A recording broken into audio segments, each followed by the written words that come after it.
I will make a video of placing a 32 pair / 64 conductor Amphenol connector on an end of a 64 pair cable. So I would have two 32 pair Amphenols on one 64 pair cable. This cable, which would normally only ever be found in a central office, was used in, this particular one was used in ESS switches, primarily the 1, 1A, 2B, and so forth. So it has a different format of a color code. So instead of having a white, blue, white, orange, white, green, and so forth, it actually has a normal single orange with a single black.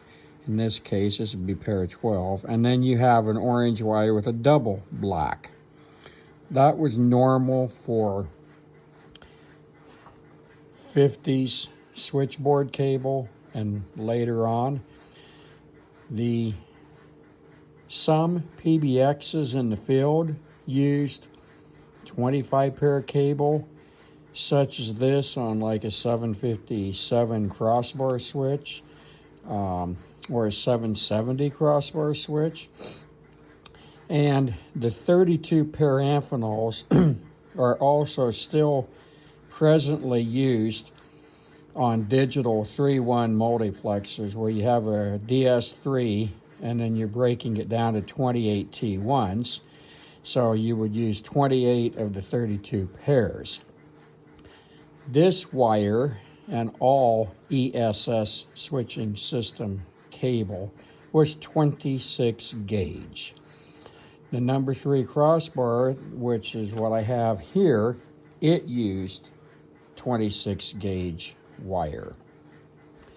So I will just make a brief video of part of this. It's basically a boring video, but it's the only one that I know of for 32 pair cables. And because all of my technology that I have is going away, I will not have the ability to make any more videos pretty much after this. I do have possibly one more video that I might make regarding some recorded announcements, but that has not been determined yet. And all of the equipment that I have, except for a limited part of my step-by-step, has been powered off or decabled.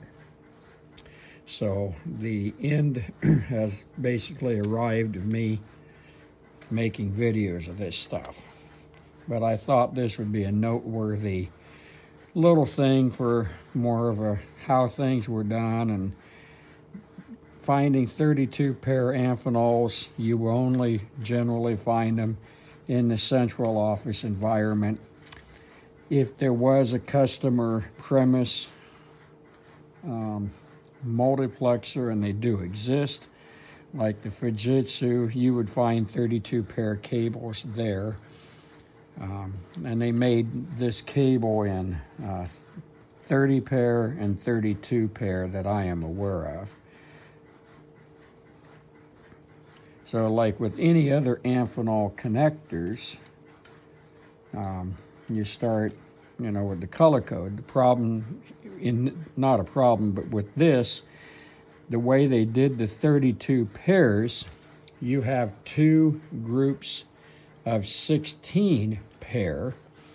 So it was the same as a 50 pair cable or 100 pair cable or whatever, where you would have the blue binder group, which is, in this case, has got a blue string, and the orange binder group has an orange string. They don't use string anymore. It was definitely 60s and 70s when they went to the standard color code that people would be familiar with, the 25 pair with the whites, reds, black, yellows, and violets, and then the blue, orange, green, brown, slate. they use colored plastic for the to mark the binder groups. And they do make this cable also in 128 pairs, and that's used in 5 ESS switching primarily. The Northern Telecom DMS products generally used 64 pair cables, and they would run 2 of them. But I'm not going to say that they didn't use 128 pair, because obviously I'm only familiar with the stuff that I was around when I worked for the phone company. And I worked for a company on a crew of people. We installed a lot of multiplexers and so forth. So I've wired down an enormous amount of 3-1 multiplexers, the copper side, and terminated the coax side.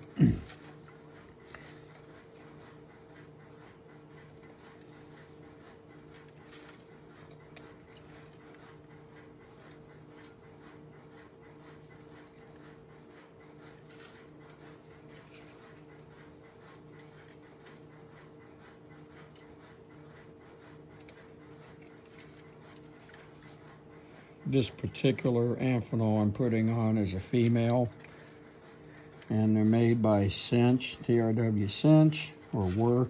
They no longer make Amphenol connectors like this. The only ones that you can still get in 2026 are the cheap amp ones, which requires a different tool, and those tools are difficult to obtain. And this particular tool can put on TRW or Amphenol brand connectors and plugs. Generally, it's only 25 pairs is what most people would ever see. And you would never find this kind of cable with a 1A2 key phone on the end of it, because they did not use 26 gauge wire generally in premise equipment. That was a CO, or internal wiring of the switches.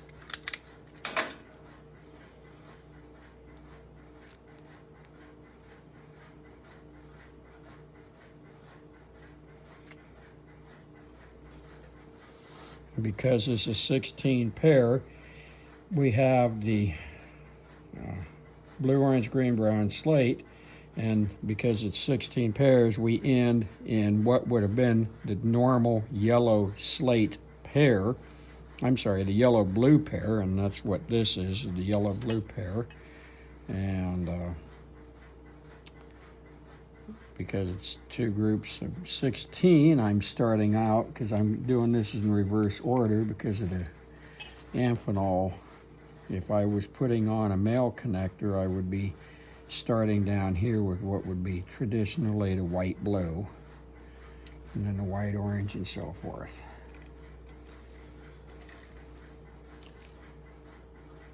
The other thing is Amphenols are generally made in a range, so you'll have 22, 24, or 24, 26. And if this was 22 gauge wire, it would be kind of like taking railroad iron and hooking it around these teeth. 22 gauge wire is not fun to put on an Amphenol. I do not ever recommend that.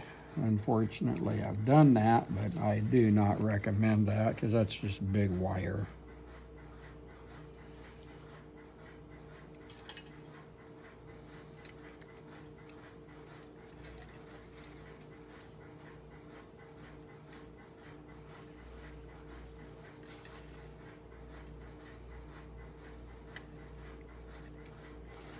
And in this case, I'm putting the double dash on the right side of the Amphenol. And I had to look at one of my Bell made cables to verify that I had it on the right side, because I do not work with this cable very much. Thankfully, I don't work with much 26 gauge because I never really liked it. Even though I've wire wrapped thousands of pairs, I still never did like it. 24 gauge is the premium, easy to work with wire.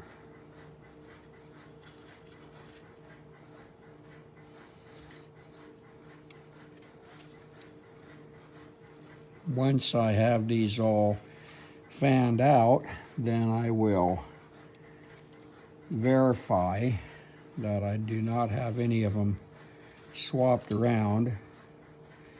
As this is we had to cut cables between movable relay racks in the number 3 crossbar, because when I bought the number 3 crossbar, we had to cut some of the harnesses in order to get the frames out of the building, and then I had to wire back the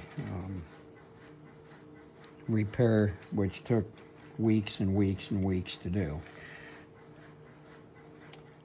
I verified that I have the proper conductors in the proper notch. I did have one that was stacked, so I corrected that. So now I'm going to crimp this on and cut the wires off.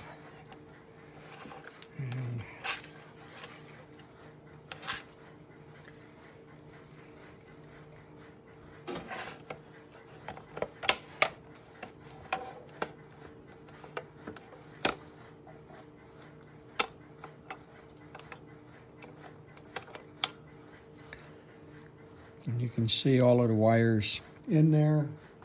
I see one that doesn't look as happy as I would like it to be, so I'm dealing with that. But the rest of them are looking fine. Thanks for watching.